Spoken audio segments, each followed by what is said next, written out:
Ito mga boss, Jepoy Line. Ito. Gusto ko ipakita sa inyo itong ano. Dahil may hilab, kinuha natin siya. Tinimbang ko siya, nasa ano na siya. Nasa 2 kilo may get. Yan boss, napakalaki sa personal. Isang pure black na parawakan ng Jepoy Line, napakataas mga boss. Yan. Yan o. Yung. Ayun. At ayan o. At syempre yan. Jepoy Line. At nangungoleksyon tayo ng iba't ibang kulay ng mga yan o. Bengala. Yung mga koleksyon. Meron tayong gray, white, tsaka yung mga batik. Ayan. So hindi ko pa alam kung ano pang kulay ang idadagdag ko dyan, mga bossing. Ayan, mga Jepoy Line na Bengala. Ayan o. Ito, napakaganda ng balahibo na itong ano. Ayan, 4 months old up na yan. Ayan, mga bossing. Napakaganda ng kanyang balahibo. At syempre ito yung mga white rooster natin. Ayan. At ang aga nila dahil maaga tayo nagpakain. Ayan o, mga bossing.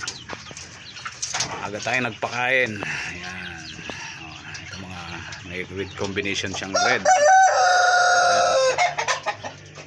Red combination. Ito yung hen natin. Kasalukuyan siyang ano, dumalaga mga boss. Ayan sila dahil aga nila. Ayan. Ito yung kanina 2 kilos na siya may get mga boss. Sobrang tangkad niya. Yung mga in-out natin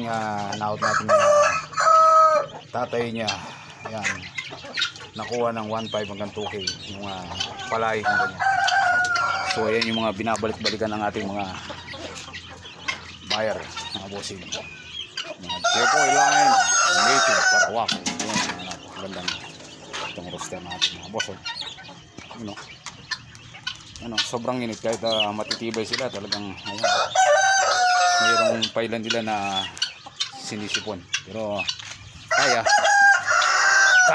yan ng ating mga Jepoy Line native parawakan.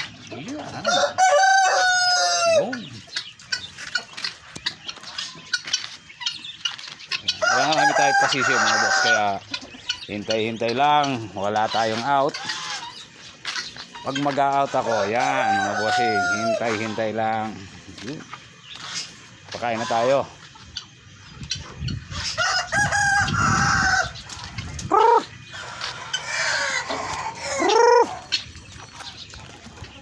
Ay, iba nasa galahan sila.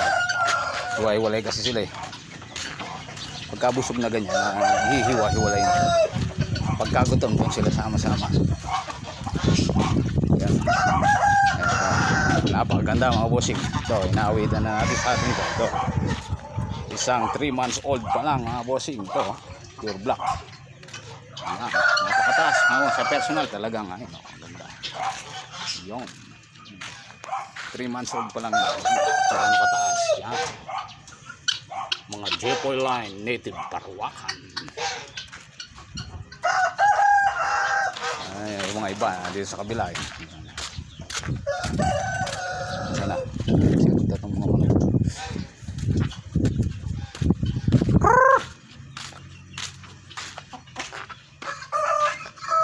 Yan, nasa ilalim, yan nasa kuwan. Sana ayun, nandoon sila. Bumalik doon. Yan ang aga.